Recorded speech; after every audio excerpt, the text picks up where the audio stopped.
Tadi sama kakak-kakak pembina nilainya berapa? Lah kok tiba-tiba jadi nilainya tinggi? Oh, kakak jadi bingung. Jadi sebetulnya mana yang lebih disukai? Permainan gamenya Flying Fox atau memuji menyembah Tuhan dan dengerin firman? Jujur, dua-duanya. Waduh, jawabannya itu pintar banget ya, menghibur ya. Oke, sekarang kita mau masuk sesi yang kedua. Kakak mau tanya, untuk sesi yang kedua ini yang sedang kepalanya begini ini kurang enak badan, enggak ya, namanya siapa? Dea. Hah? Idea. Dea. Coba Dea, tadi sesi 1 masih ingat judulnya apa? Aduh, aku kekenyangan nasi bakmoynya Kak Titin, enak banget, jadi lupa judulnya. Ingat?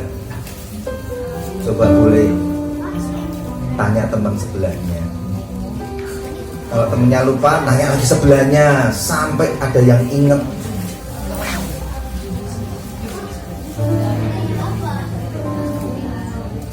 Kalau enggak, acaranya enggak mulai-mulai. Sesi 1 judulnya apa? Belajar dari Petrus. Judulnya apa?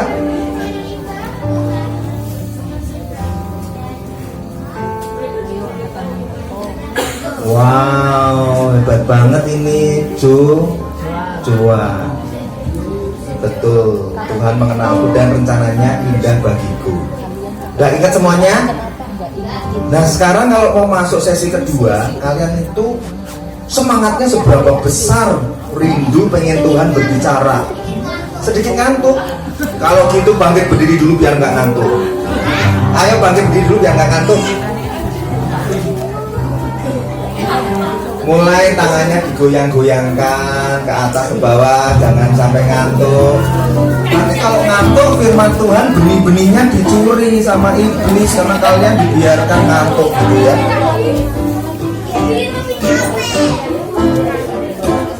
Coba pastikan teman-temannya nggak ada yang ngantuk nih. Udah semangat? Geleng-geleng. Oke, silahkan duduk. Capek ya? Iya, soalnya permainannya seru ya.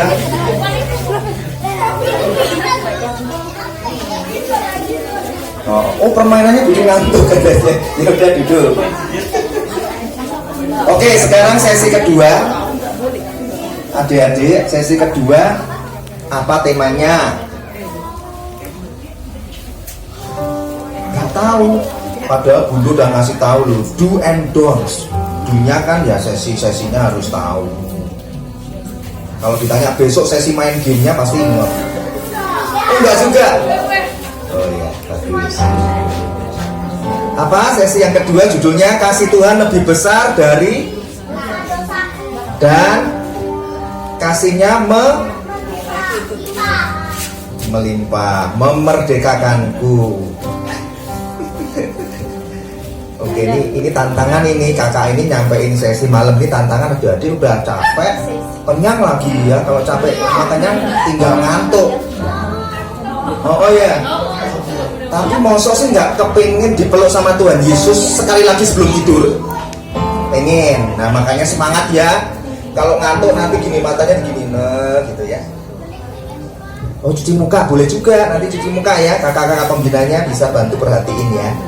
Yang ngantuk disemangatin ya. Oke. Yuk lihat ke depan.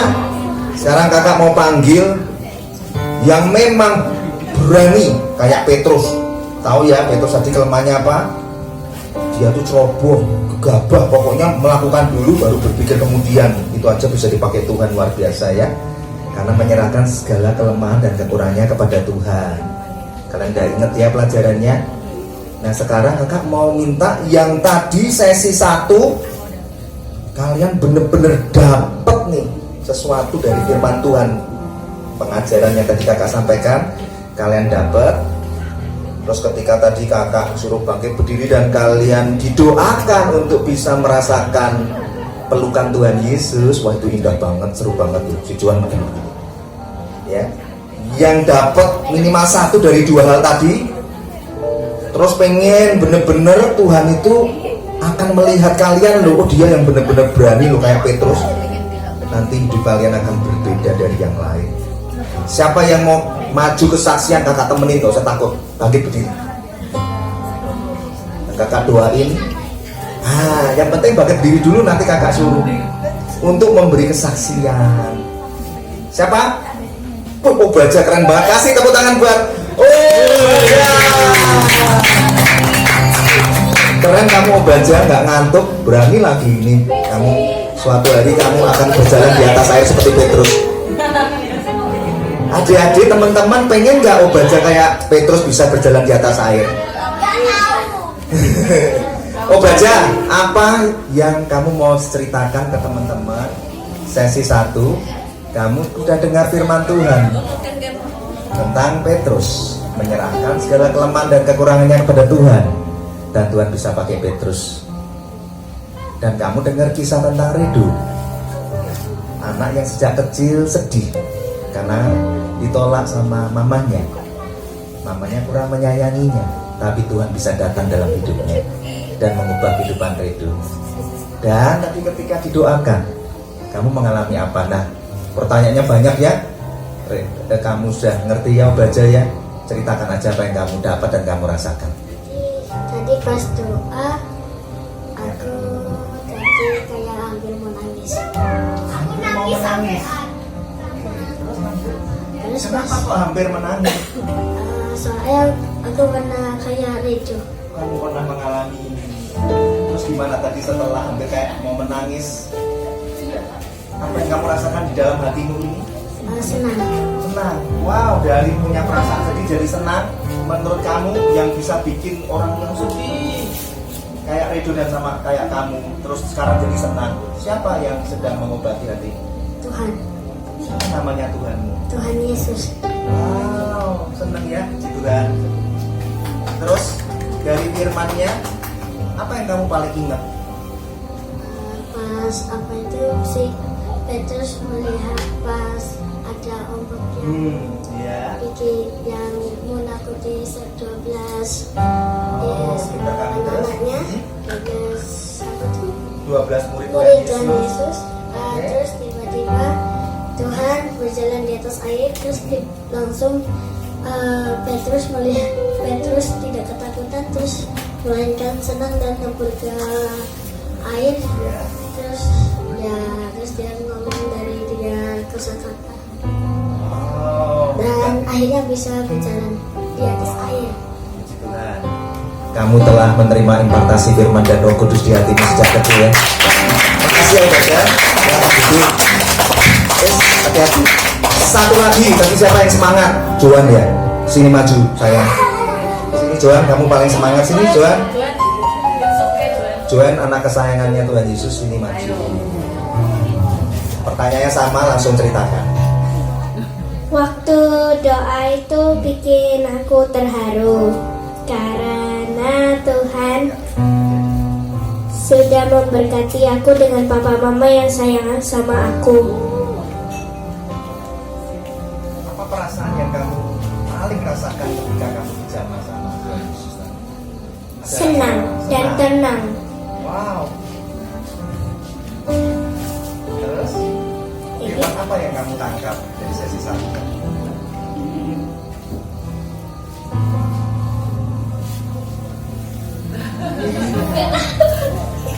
Kamu pasti tahu dan masih dapat sesuatu, cuma kamu grogi ya.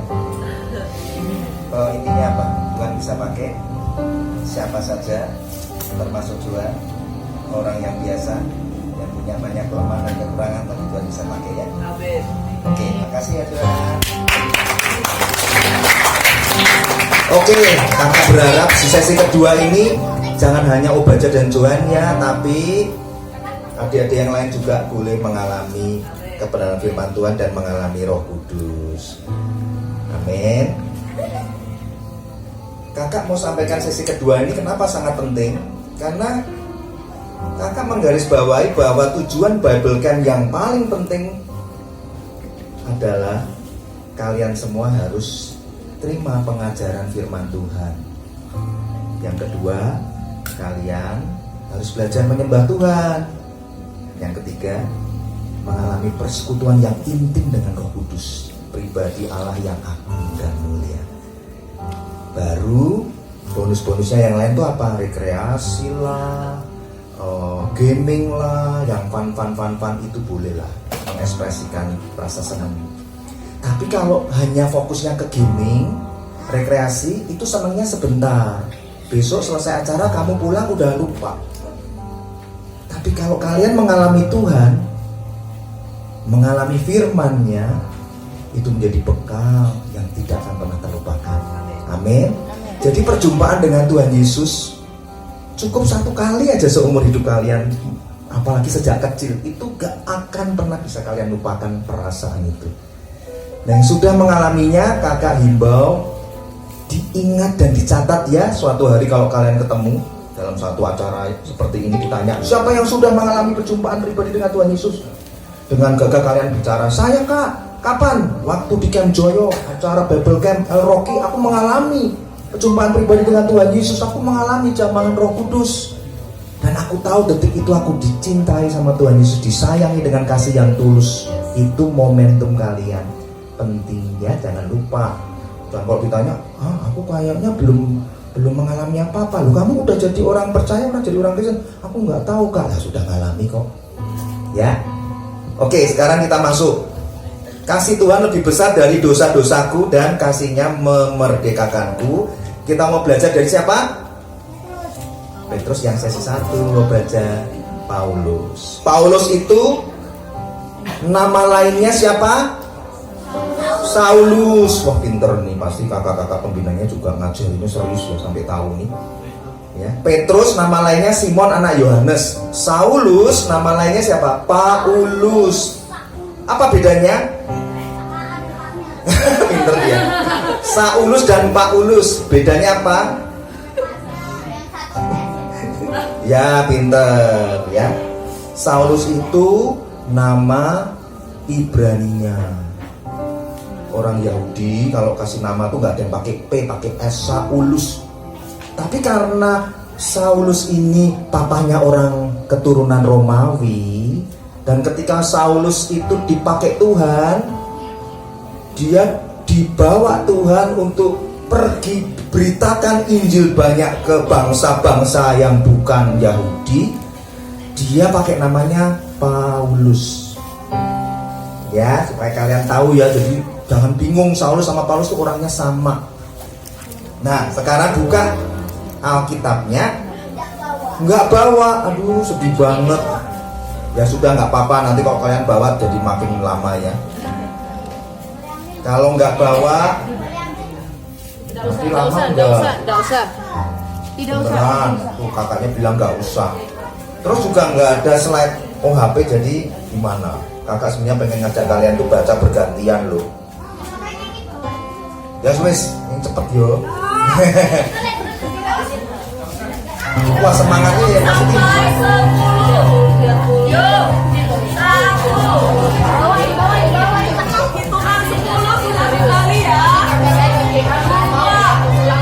Ini besok nggak boleh.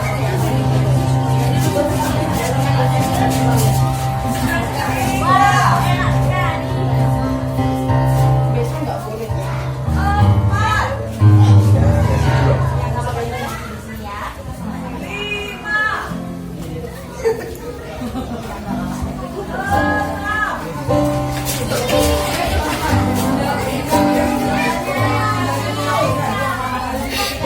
Puji Tuhan, akhirnya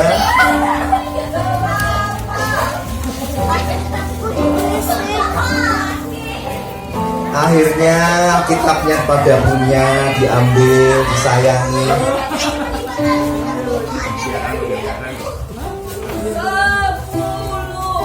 Hore, terima kasih Bunda udah dibantuin nih. Kalian tahu nggak kenapa Alkitab itu begitu penting? Besok sesi ketiga tuh temanya apa? Mencintai Alkitab, surat cinta dari Tuhan bagi kalian. Sekarang Alkitabnya diangkat tinggi, katakan begini, I love my Bible. Amin. Yuk dibuka. Dibuka segera Kisah para Rasul 7 ayat 54 sampai 60. Kita baca bergantian. Kisah para Rasul 7 54 sampai 60. Kita baca bergantian. Ayat 54 sampai 60. Kisah para Rasul 7 ayat 54 sampai 60. Nah, udah tahu ya? Udah ketemu ya? Belum? Ya, kalau belum kakak pembinanya bisa bantu. Bisa masuk ke setiap kelompok yang memang sudah dibagikan. Adik-adiknya dibantuin biar lebih cepat mencarinya. Nggak apa-apa.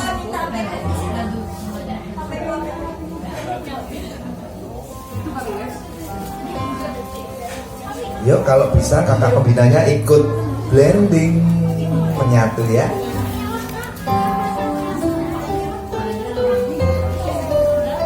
Ayo Rain. Udah ketemu ya? Rain ya Mima. Oke, kakak baca dulu ya ayat yang ke-54. Ketika anggota-anggota Mahkamah Agama itu mendengar semuanya itu sangat tertusuk hati mereka, maka mereka menyambutnya dengan kertakan gigi. Terus kalian baca bareng-bareng 1, 2, 3.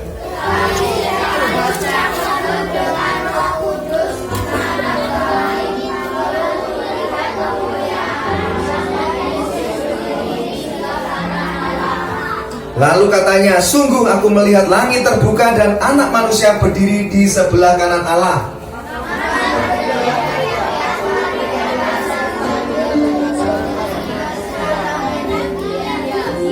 Mereka menyeret dia keluar kota lalu melemparinya, dan saksi-saksi meletakkan jubah mereka di depan kaki seorang muda yang bernama Saulus.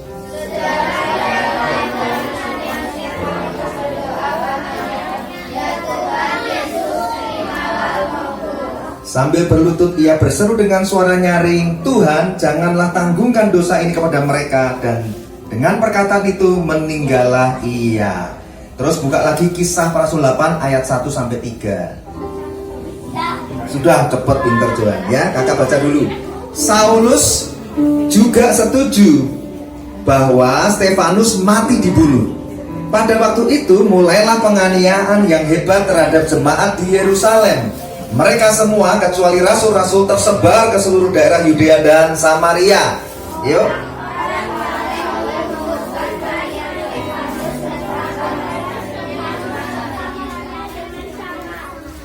Tetapi Saulus berusaha membinasakan jemaat itu, dan ia memasuki rumah demi rumah dan menyeret laki-laki dan perempuan keluar dan menyerahkan mereka untuk dimasukkan ke dalam penjara. Amin. Jadi kalian tahu ya, Saulus itu ada di sana loh. Di sana tuh di mana? Tempat terjadinya Stefanus mati dibunuh dengan sangat kejam. Dan tahu matinya Stefanus? Dilempari batu, mending kalau dilempari kerikil 1, 2 ya. Ini batu besar-besar sampai harus nyawanya meregang alias mati. Ya, itu kejahatan yang mengerikan, itu dosa yang besar sekali. Karena apa? Rame-rame membuat Stefanus mati. Caranya pun mengerikan sekali, dan Saulus ada di situ, dia saksi mata. Bahkan dia menyetujui proses pembunuhan yang kejam gitu. Nah, kalian tahu ya, Saulus itu sudah tahu tentang kitab-kitab Taurat. Jadi dia tuh merasa benar untuk melakukan tindakan yang kejam itu. Tadi kalau kalian baca di Kisah para Rasul 7, dikatakan apa? Stefanus itu orang yang sudah penuh dengan Roh Kudus. Makanya di dalam penderitaan dan penganiayaan dia tidak bisa merasakan lagi rasa sakit yang begitu hebat. Ya tentunya dilempari batu sakit. Tapi karena dia penuh dengan Roh Kudus menjagainya. Maka dalam keadaan yang mungkin sakit itu, kakak bilang mungkin ya, itu dia bisa bicara dengan Tuhan, berkata apa? Ya Tuhan, terimalah rohku. Ya, kalau orang nggak penuh Roh Kudus mengalami penganiayaan seperti itu, dia akan mengalami ketakutan yang hebat dan rasa sakit yang luar biasa. Tapi Saulus bisa bilang apa? Kepadamu ya Allahku, ku serahkan rohku. Dan bahkan bisa mengampuni orang-orang yang jahat yang melempari batu sampai Stefanus mati. Pada hari itu Stefanus sama sekali nggak merasa bersalah loh, nggak merasa berdosa, merasa yang dia lakukan itu benar. Ini loh bahayanya dosa, adik-adik. Dosa itu bisa menutup hati nurani kita untuk mendengar tentang hal yang Tuhan bilang ini dosa, ini enggak. Karena kita sudah merasa apa? Sudah hidup dalam kebenaran versi dirinya sendiri. Makanya firman Tuhan itu harus benar-benar tertanam di hati kalian sejak kecil. Ngerti apa yang menjadi kebencian di hati Tuhan, tahu apa yang menjadi kesukaan di hati Tuhan, supaya kalian gak menyimpang jalan-jalannya mulai dari kecil. Amin. Kenapa kok Saulus bisa kayak gitu sih? Merasa dirinya benar, bunuh orang kok benar, di mana itu jahat lagi? Ya karena dia murid dari seorang guru yang namanya Gamaliel, itu memang orang yang pintar banget dia tuh. Mau bahas Alkitab apapun dia juga tahu. Kenapa bisa begitu ya? Ya karena belum diterangi oleh Roh Kudus. Jadi dia tidak bisa membedakan mana yang betul-betul menjadi kehendak Allah dalam hidupnya. Tapi Stefanus dikatakan orang yang penuh Roh Kudus. Jadi adik-adik, rindukan ya janji sama Tuhan Yesus. Sesi demi sesi, jangan pulang tangan kosong, tapi harus pulang bawa Roh Kudus tinggal di hatimu. Mengalami Roh Kudus seperti Stefanus bilang, Tuhan, dalam tanganmu aku serahkan hidupku. Karena dia mengalami penganiayaan yang hebat. Kalian harus hidup juga dipenuhi Roh Kudus. Supaya apa? Setiap kali dengar pemberitaan firman nanti, baik dari kakak-kakak sekolah minggu selanjutnya, baik dari bundu selanjutnya, di hari Minggu dengar bundu khotbah dan firman dibagikan, kalau kalian sudah penuh Roh Kudus, wow, nanti kalian bisa bedakan rasanya. Nggak ada lagi rasa ngantuk, nggak ada lagi rasa bosan, yang nggak ada lagi rasa nggak mengerti. Semuanya tiba-tiba dibukakan, disingkapkan sama Roh Kudus. Tiba-tiba kalian punya pemahaman yang extraordinary, seperti yang Stefanus alami. Kisah Para Rasul 9 ayat 1 sampai 19 kalian nggak usah baca, tapi dicatat. Nanti untuk PR, biar kakak-kakak pembina yang mengatur waktunya kapan untuk kalian baca ya, ditulis aja, tapi nggak usah dibaca. Ditulis PR-nya, membaca dalam perenungannya Kisah Para Rasul 9 ayat 1 sampai 19. Judulnya apa? Saulus bertobat. Kalau yang tadi kan Saulus sebagai saksi yang menyetujui terjadinya pembunuhan Stefanus, orang yang penuh Roh Kudus itu. Bahkan Saulus itu juga yang masuk sweeping. Kalian tahu ya sweeping ya? Datengin rumah-rumah penduduk satu-satu diketokin. Kamu pengikut Kristus ya? Kamu pengikut Kristus ya? Kalau sampai ketahuan dia diseret keluar untuk dimasukkan penjara. Pokoknya hati Saulus itu jahat banget. Hatinya Saulus itu gelap banget.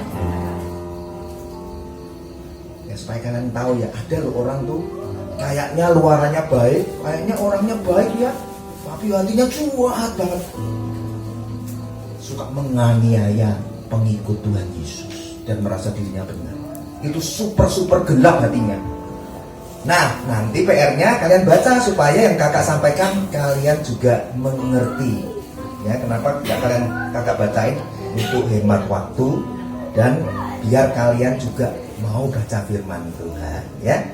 Kakak kasih kesimpulannya aja ya.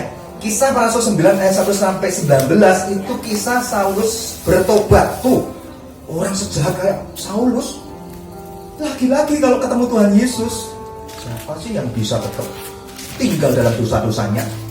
Sesi 1 tadi, ingat ya kisah Kak Redo, orang yang ditolak sama papa mamanya, yang sedih, putus asa. Ketika berjumpa dengan Tuhan Yesus, something great happen, something new happen, ya kan? Demikian juga Saulus, orang yang jahat itu, ketika berjumpa dengan Roh Kudus, berjumpa dengan Tuhan Yesus nanti, kalian akan baca di Kisah Para Rasul 9, sesuatu terjadi, Saulus bertobat. Gimana kisahnya Kak? Ini kakak ceritain ya. Jadi Saulus itu sudah punya rencana mau pergi ke Damsik. Di kota Damsik, Saulus sudah berencana mau nyariin orang-orang pengikut Kristus yang mau dianiaya, mau dimasukin penjara. Tiba-tiba Tuhan Yesus berpikir bahwa satu orang ini, yaitu Saulus, aku harus jumpai dia secara pribadi. Karena aku mengasihi Saulus. Wow, luar biasa ya. Kasih sayangnya Tuhan Yesus itu lebih besar dari semua dosa dan pelanggaran kita. Jadi nggak benar kalau adik-adik merasa gini, aku tuh udah terlalu jahat, aku tuh suka ngisengin temen yang aku bikin nangis tuh udah banyak.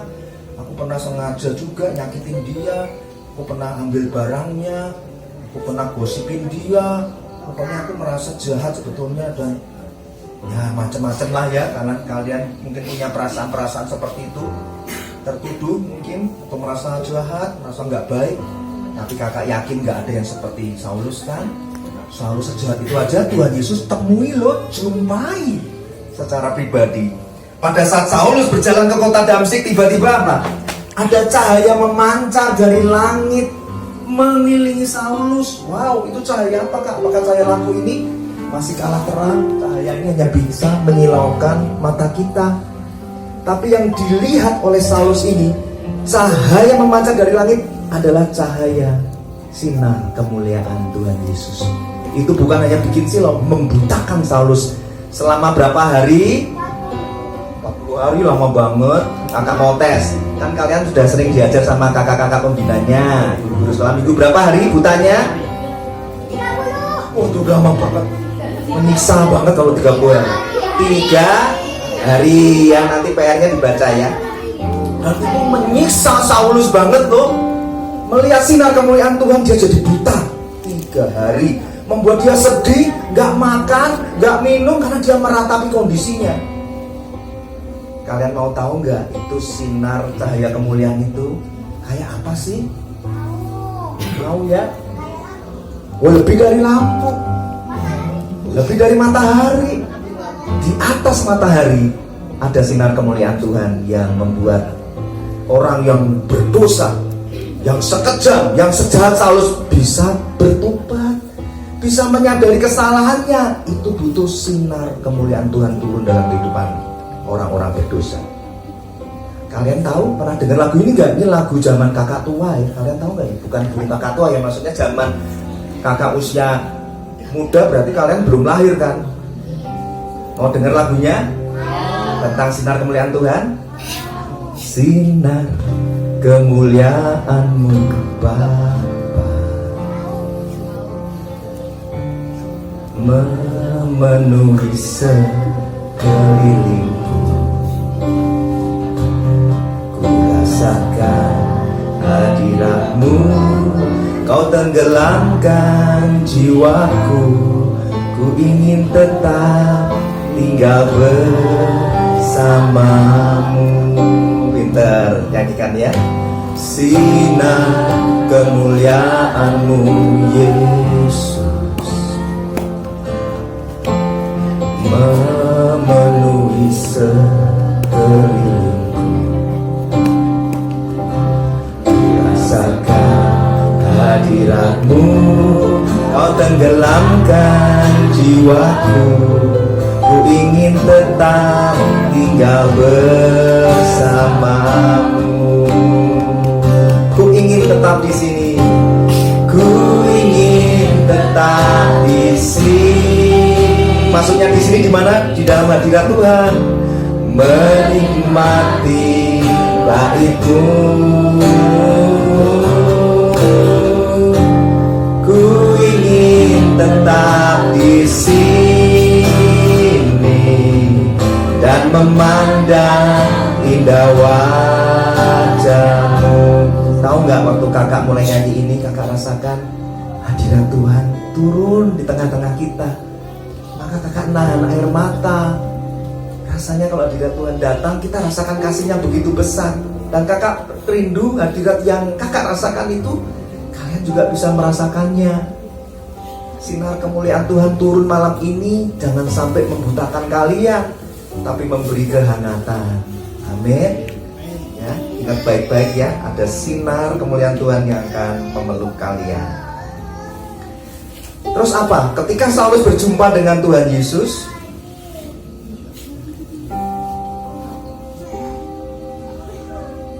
Saulus itu mendengar perkataan seperti ini. Saulus, Saulus, kenapa kamu menganiaya aku? Itu yang didengar oleh Saulus di ayat yang keempat. Saulus tiba-tiba rebah ke tanah dan kedengaranlah olehnya suatu suara berkata kepadanya, Saulus, Saulus, mengapa engkau menganiaya aku? Jawab Saulus, siapakah engkau Tuhan? Nah, ini ada yang aneh nih. Ada yang aneh. Kenapa? Kan ada suara yang berkata kepada Saulus, Saulus, Saulus, mengapa engkau menganiaya aku? Kok Saulus langsung tahu kalau itu suaranya Tuhan? Kok Saulus bisa langsung tahu? Siapakah engkau? Kan harusnya siapa kamu? Hai, kamu. Kan harusnya begitu. Tapi kok siapakah engkau Tuhan? Dan kata Tuhan Yesus, akulah Yesus yang kau aniaya itu. Jadi kalian sudah dibekali fondasi kebenaran firman Tuhan. Kalau kalian nanti sudah mengalami perjalanan supranatural bersama dengan Roh Kudus, kalian bisa bedakan ini roh Tuhan atau bukan. Kalian ditaruh hatinya kepekaan. Maka tadi kakak tanya yang maju tadi Johan sama Obaja, dia merasakan apa ketika berjumpa dengan Tuhan Yesus? Ada rasa tenang, ada rasa damai di hati. Itu nggak mungkin kalau bukan rohnya Tuhan Yesus. Itu pasti karya Roh Kudus. Maka Saulus, orang yang jahat itu, ketika matanya buta karena melihat sinar kemuliaan Tuhan, dan ketika dia mendengar suara, dia langsung ngerti ini suara Tuhan. Ajaib ya, orang yang jahat kayak gitu dengar suara langsung ngerti ini suara Tuhan. Dia nggak ragu lagi, ini suara Tuhan. Hanya dia nggak tahu siapa nama Tuhan. Maka Tuhan memberitahu, akulah Yesus, akulah Tuhan Yesus, akulah Yesus Tuhan Juru Selamatmu yang kau aniaya itu. Padahal yang dianiaya sama Saulus siapa? Stefanus. Tapi kenapa Yesus berkata, akulah yang kau aniaya itu? Wow, Tuhan Yesus rendah hati banget ya. Kalau kakak jadi Tuhan Yesus, kakak kan bilang gini, kamu kenapa menganiaya pengikutku? Sekarang aku marah pada kamu, aku ubah kamu sekarang jadi kodok. Bisa kan? Kan Tuhan Yesus kan Allah pencipta, ya kan? Tapi Tuhan Yesus gak bilang gitu. Dia Allah yang rendah hati. Dia datang kepada Saulus bukan sebagai hakim yang marah dan menghakimi. Saulus, kenapa kamu jahat banget sama pengikutku? Mulai hari ini kamu kujadikan kambing. Enggak. Malah Tuhan yang rendah hati banget. Dia bilang, aku yang kau aniaya. Hancur hatinya Saulus. Dia langsung mengerti maksud perkataan Tuhan Yesus. Setelah dia dibukakan oleh terang Roh Kudus setiap dosa-dosanya, ketika dia menyetujui bagaimana Stefanus dirajam, dilempari batu sampai mati, Saulus jadi ngerti apa yang dia lakukan di mata Tuhan itu satu dosa. Ketika dia menyeret para pengikut Tuhan Yesus untuk dimasukkan ke penjara, untuk disesat, dipukulin, dia jadi ngerti bahwa semua itu tidak benar di mata Tuhan, itu sebuah dosa. Jadi kalau kalian berjumpa dengan Tuhan Yesus, pasti kalian itu nanti akan mengalami apa? Pemulihan dari semua perasaan berdosa dan perasaan bersalah kalian. Amin. Jadi kalian harus selalu rindukan ya Tuhan menjamahmu setiap hari. Kalau baca firman itu jangan hanya sekedar dibaca. Besok kakak akan ajarinnya. Jadi Saulus mendengar suara Tuhan dan memanggil namanya. Itu yang membuat Saulus juga sadar akan keberadaan hidupnya. Apa tuh? Suara yang telah menyadarkan akan semua dosa dan kejahatan Saulus. Suara yang telah melembutkan hati Saulus yang begitu keras. Dan suara yang telah membuat Saulus ini merasakan kasih Tuhan yang begitu besar, yang belum pernah dia rasakan seumur hidupnya. Saulus itu gak pernah ngerasain kasih yang sebegitu besar yang dia jumpai di perjalanan dia menuju ke Damsyik itu. Nah, jadi kalian sekarang udah tahu ya, wow, kalau berjumpa dengan Tuhan Yesus itu dahsyat banget. Saulus yang paling jahat, gelap hatinya, banyak dosanya, ketemu Tuhan Yesus, diubahkan hidupnya, jadi mengerti tentang Tuhan Yesus, jadi mencintai Tuhan Yesus sungguh-sungguh. Apalagi kalian ya. Nah, ini beberapa sudah gak fokus. Ayo lihat. Nah, lihat depan ya. Nanti kalau kalian gak fokus, makin lama. Nanti kakak bagi firmannya bisa sampai jam 5 pagi. Karena nggak fokus jadi makin lama kan. Ya, fokus dulu. Sampai di mana tadi? Karena Karena kalian ada yang ngobrol sendiri, kakak jadi pecah fokusnya.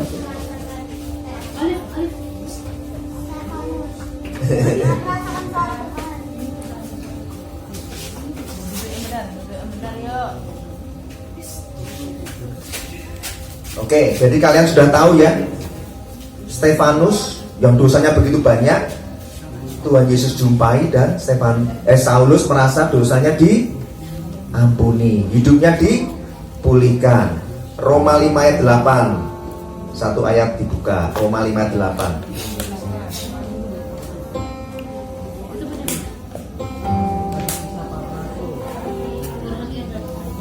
Roma 5 ayat 8. Sudah ketemu?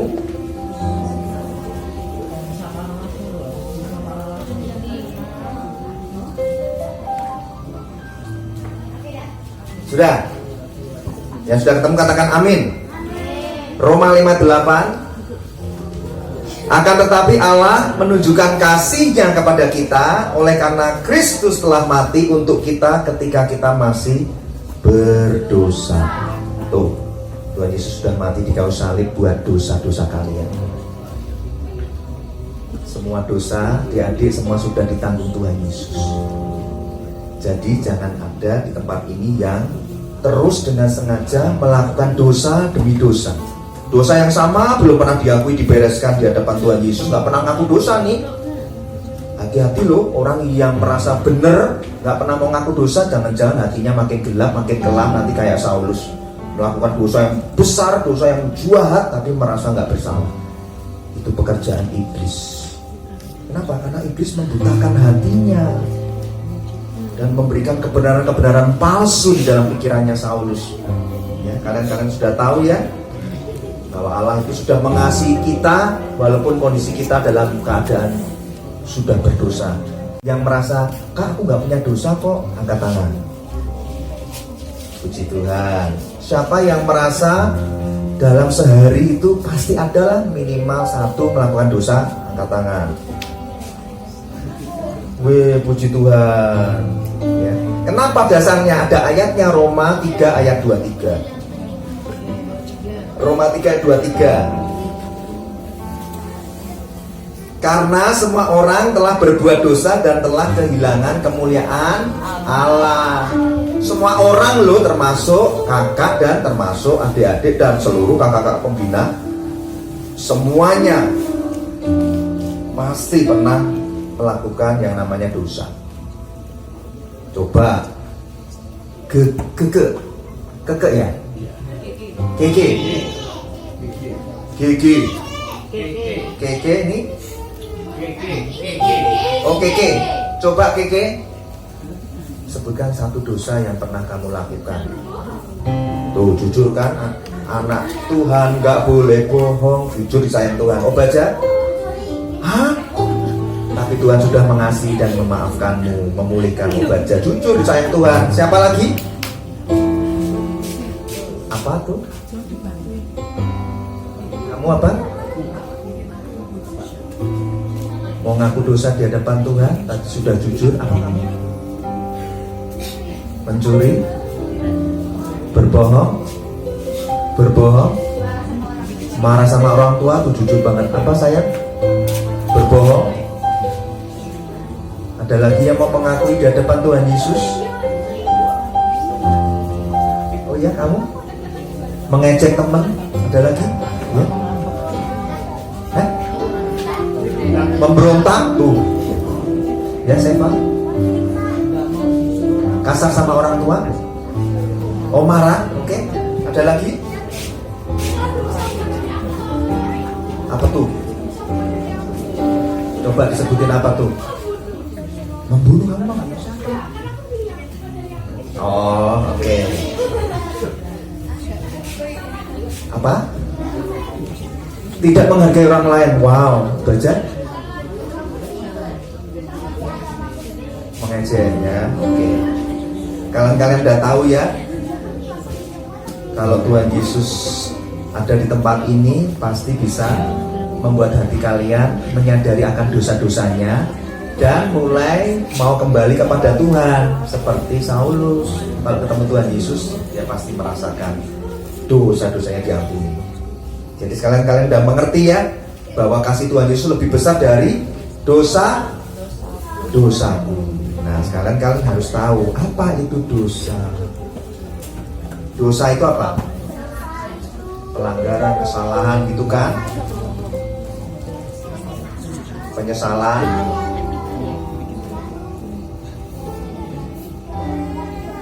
Ya, tuh baca tuh, dosa itu menyimpang dari tujuan, sasaran, ketetapan kehendak Tuhan atas hidupku.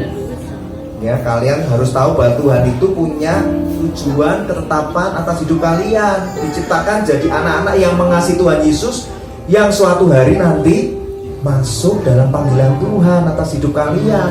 Tuhan tuh kalau mau pakai kalian nggak usah tunggu gede loh, tunggu sejak kecil seperti kalian bisa dipakai Tuhan Yesus. Caranya kak, nanti kalau kalian sudah seperti Stefanus yang penuh Roh Kudus, nanti kalian itu dalam hatinya akan mengalir aliran-aliran air kehidupan. Jadi kalau kalian ke sekolah melihat temennya lagi sedih, kalian bisa ngomong gini, boleh nggak aku doain kamu? Nanti doa kalian yang kayaknya sederhana, kayaknya biasa, tapi kalau kalian sudah dipenuhi Roh Kudus, itu mengalir kuasa-kuasa yang tidak terbatas. Ingat sesi 1, Tuhan Yesus memakai orang biasa yang tidak terpelajar melakukan pekerjaan yang luar biasa. Jadi kalau kalian doain teman, nanti temanmu tiba-tiba bisa nangis. Kalian jangan kaget loh, itu pekerjaan Roh Kudus. Nanti kalian jadi ketagihan, aku ternyata dipakai Tuhan loh, aku doain temen yang lagi sedih, dia menangis, terus dia tiba-tiba sukacita. Ditanya kenapa, kamu doain aku seperti gak ada kesedihan lagi, sedihku hilang, bebanku hilang, aku merasa diampuni, aku merasa disayang Tuhan Yesus. Oh thank you banget ya. Tuh loh, Tuhan bisa pakai kalian sejak kecil ya. Jadi jangan berpikir aku tunggu gede kayak kakak-kakak pembina biar dipakai Tuhan. Enggak, sejak kecil kalian sudah bisa dipakai Tuhan Yesus. Amin. Wah, sudah ada yang tertidur mulus. Oke, nggak apa-apa ya. Jadi kalian tahu dosa itu menyimpang dari tujuan dan sasaran Tuhan. Ya, kalian udah tahu ya tujuan Tuhan untuk mengasihi kalian, dan Tuhan pengen pakai hidup kalian jadi berkat bagi teman-teman. Kalau kalian nggak dipenuhi Roh Kudus, kalian nggak punya kerinduan untuk doain temennya yang lagi sedih, lagi punya masalah. Kalian disuruh doain teman, terbatas kemampuannya, perkataan doa pakai akal budi itu terbatas. Ini siapa namanya? Ini Mika pernah nggak doain temen? Siapa yang pernah doain temen? Angkat tangan. Wih, keren. Satu aja, kakak mau nanya sih. Oh Baja udah sering, gantian ya. Si Love. Kau pernah doain temen pada saat temenmu merasa apa? Coba ceritain. Tadi katanya lewat Zoom doainnya, temennya kenapa, terus teman komsel lagi kenapa, terus kamu doain apa?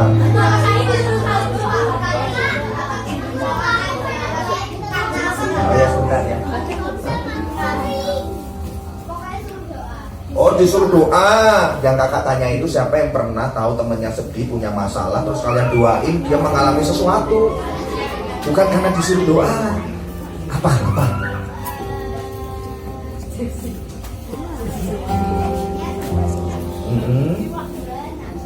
Oh 2 nakal, terus kamu tergerak doain mereka, terus mereka sudah gak nakal lagi. Wah hebat kamu. Kamu ada apa?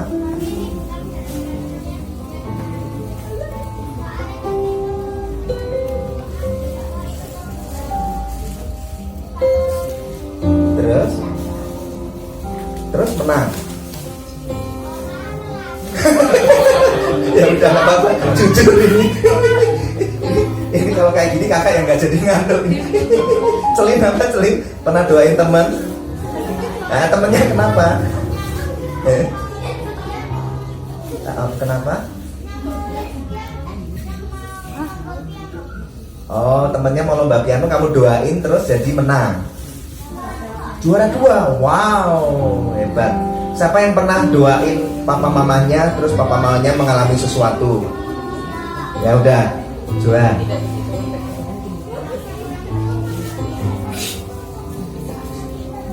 Wow, mama sakit terus kamu doain, terus mama sembuh. Wow, tuh dipakai Tuhan. Seva?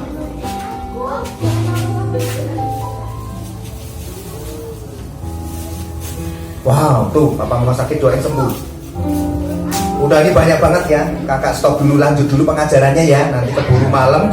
Tuh, sudah ada temannya yang rebah dalam Roh Kudus, alias bubuk. Wah iya, makanya.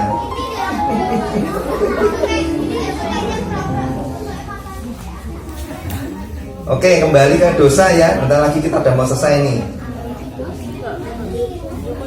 Dosa itu ternyata melukai hati Tuhan. Ini penting, fokus lagi, lihat kakak. Dosa melukai hati Tuhan. Jadi kalau kalian mau berbuat dosa yang tadi sudah sebutin, ingat ya, aku nggak mau berbuat dosa lagi. Karena apa? Karena di hatiku sudah ada Tuhan Yesus, sudah ada Roh Kudus tinggal bersamaku. Kalau aku lakukan dosa, itu menyakiti hati Tuhan. Aku nggak mau. Karena Tuhan Yesus itu membenci dosa, tapi Tuhan mengasihi orang berdosa. Ingat ya, kalian tuh nggak pernah dibenci Tuhan. Yang dibenci Tuhan itu adalah perbuatan dosanya. Tapi kalian disayangi Tuhan seperti Tuhan menyayangi Saulus. Jadi kalau tadi yang sudah jujur, pada saat Anda suka bohong sama orang tua, suka bohong sama guru, suka menyontek di sekolah, pernah ngomong kasar sama temennya, sama orang tua, ada yang mungkin pernah lihat situs-situs di web yang seharusnya nggak kalian lihat, itu situs-situs untuk orang dewasa yang kalian belum umurnya, harus bertobat karena itu semua menyakiti hati Tuhan Yesus. Yang ketiga, dosa itu ternyata nggak cuma melukai hati Tuhan Yesus. Yang ketiga, dosa itu melukai orang lain juga. Teman-temanmu sekitarmu itu juga akan terlukai karena dosa. Akan ada dampak negatif kalau kalian melakukan dosa yang tidak pernah dibereskan. Contoh tadi kalian yang ngaku jujur, Kak aku sering berbohong. Kalau kamu punya teman, terus kamu dibohongin terus, marah nggak, kecewa nggak, sedih nggak, jadi kehilangan teman kan, bener nggak? Jadi ingat dampak dari dosa. Dosa bohong sekali temenmu, ya oke lah, aku maafin kamu. Besok bohong lagi. Jadi temennya bingung kalau dia ngomong itu bener nggak sih ya? Bohong kok jadi kebenaran lama-lama. Akhirnya teman-teman menyingkir dari hidupnya, menjauhi dari hidupnya. Ya, jadi dosa harus dibereskan. Kenapa? Karena pertama dosa melukai hati. Dosa melukai hati siapa? Yang kedua dosa melukai siapa? Nah, walaupun ngobrol sendiri tapi bisa jawab, berarti cerdas. IQ-nya tinggi ya. Pernah dites belum? Yang keempat, dosa melukai diri sendiri. Sadar nggak? Kalian jangan punya prinsip gini loh. Oh, aku kan nonton situs-situs yang nggak boleh sama papa mama, yang sering guru-gurunya larang nggak boleh lihat situs ini, situs pornografi. Kan aku sendiri nggak merugiin orang lain. Siapa bilang? Itu melukai dirimu sendiri. Dosa itu membutakan akal sehatmu, mengeraskan hatimu yang sudah digemburkan oleh Tuhan Yesus jadi keras lagi. Kenapa? Ya karena kalian terus sengaja melakukan dosa. Contohnya, siapa yang tadi ngaku dosa suka marah? Nah kalau kalian punya dosa gampang marah, senggol dikit emosi gitu, lama-lama apa? Kalian akan rugi sendiri. Dosa merugikan diri sendiri. Lama-lama nggak punya temen. Terus akhirnya apa? Orang Jawa bilang nelongso diri, itu kan, merasa sendirian. Aku nggak ada temen yang mau deket. Lah kamu marah-marah terus, nggak mau beres hatinya di hadapan Tuhan. Ingat ya, dosa itu melukai hati Tuhan. Dosa itu melukai temenmu, orang-orang sekitarmu, melukai gurumu, papa mama, dan dosa juga melukai dirimu sendiri. Orang yang tadi ngaku dosa berbohong itu juga merugikan diri sendiri juga. Selain merugikan teman, juga merugikan diri sendiri. Kenapa? Karena yang bohong itu pasti akan kehilangan kepercayaan dari temennya. Temennya mau pinjam buku, Johan boleh nggak aku pinjam bukumu? Boleh gitu kan. Tapi sekali dua kali kalau pinjam buku, tuh bukunya nggak pernah dibalikin. Kalau diminta baru dibalikin, itu pun harus diingetin sampai 100 kali. Terus alasannya beda-beda terus, bohong terus. Ternyata bukunya Johan udah hilang. Pasti apa? Johan sedih besok lagi, nggak mau lah deket-deket sama dia. Wah dia murah hati ya. Ingat ya, dosa itu adalah perangkap iblis. Jadi kalau kalian nggak mau beres dengan urusan dosa, kalian masuk dalam jebakan iblis. Dan itu dampaknya serius. Nanti kalian bisa seperti Saulus, merasa dirinya benar, melakukan dosa yang makin gelap, makin jahat, makin jahat. Dia nggak pernah bisa merasakan, aku ini salah, aku ini berdosa, udah nggak bisa lagi, karena makin gelap hatinya. Butuh Tuhan Yesus menjamah hidupnya. Sekarang kalian bangkit berdiri. Kalian sudah belajar bahwa kasih Tuhan itu lebih besar dari dosa-dosaku. Dan kasih Tuhan itu memerdekakanku.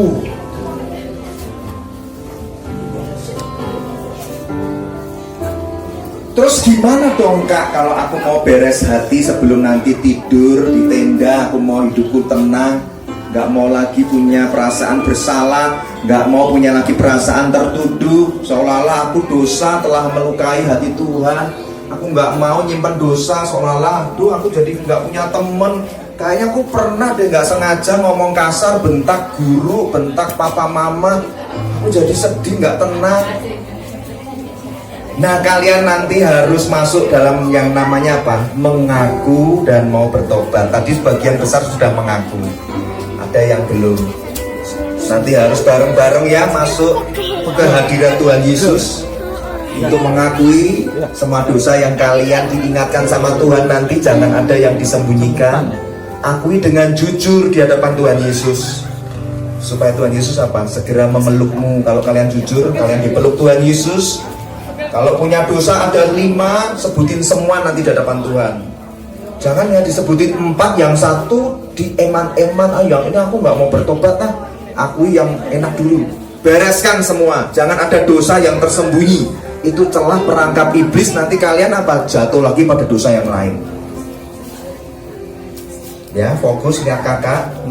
Ayo lihat kakak. Bereskan lihat kakak, semua hal yang Roh Kudus saat ini sudah mulai mengetuk di hati kalian. Bereskan semua dosa-dosa itu. Terus setelah nanti mengaku di hadapan Tuhan Yesus, terus apakah? Nih dengerin Roma 10 ayat 9 sampai 10.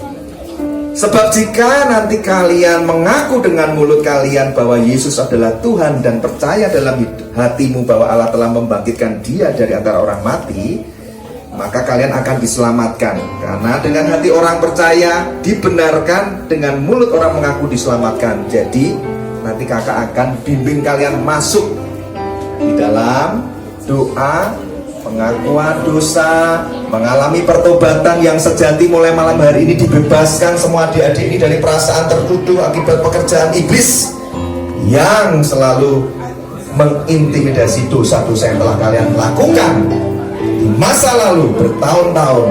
Jatuh dalam dosa yang sama, itu lagi, berbohong lagi, marah lagi, makin lama makin hebat lagi marahnya. Jatuh dalam dosa pornografi lagi padahal masih kecil. Jatuh dalam dosa kepahitan, kesedihan yang nggak pernah beres, kekecewaan yang berkepanjangan. Itu semua nanti harus dibereskan.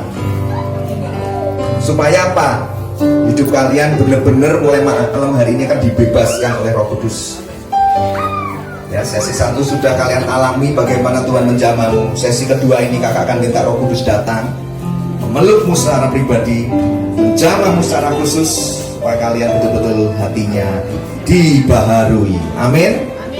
Angkat tangannya, matanya pada Yohanes 8 ayat 36. Jadi apabila anak itu memerdekakanmu, kamu akan benar-benar merdeka.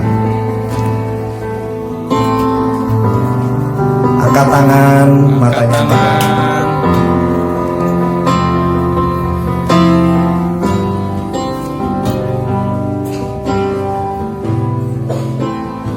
ikuti kakak berdoa. Tuhan Yesus, pada malam hari ini, di hadirat-Mu yang kudus, aku mau mengakui bahwa aku orang berdosa. Jamah hatiku Tuhan, Jamah hatiku Tuhan, ubah hidupku ubah hidupku seturut yang Kau mau. turut yang Kau mau. Kalau Saulus aja Tuhan bisa jamah dan ubahkan, Kalau Saulus saja Tuhan bisa Tuhan jamah dan ubahkan, Tuhan pasti juga menjamah dan mengubahkan hidupku. Tuhan pasti jamah dan ubah Sejak hidupku. kecil Tuhan aku mau belajar Sejak kecil Tuhan aku jadi mau belajar anak-anak kesayangan Tuhan Yesus, jadi anak-anak kesayangan yang Tuhan hatinya Yesus, digemburkan oleh Roh Kudus, yang hatinya digemburkan oleh Roh Kudus. mudah untuk berbalik kepada Tuhan Yesus. Balik Ketika kepada aku terjatuh, Tuhan mengangkatku. Tuhan mengangkatku. Tuhan Yesus, Tuhan Yesus, aku merindukanmu. aku merindukanmu. Aku memerlukan Roh Kudus-Mu. Aku memerlukan Roh Kudus-Mu. Datanglah ya Roh Kudus. Datanglah ya Roh Sebab Kudus. hatiku haus, Sebab hatiku sebab haus. hatiku rindu. Sebab hatiku rindu. Ku nantikan Engkau hadir saat ini. Menantikan Kau hadir saat ini. Terima kasih Tuhan Yesus. Terima kasih. Aku mau mulai mengakui dosa-dosaku di hadapan-Mu. Aku mulai mengakui dosa-dosaku di hadapan. Kakak diam, kalian mulai berbicara dari hati ke hati di hadapan Tuhan. 1 menit saja, matanya merem, mulai ngomong. Kalau tadi kan kalian ngomong ke kakak, Kak aku punya dosa ini. Sekarang langsung ngomong sama Tuhan Yesus. Tuhan mendengarmu.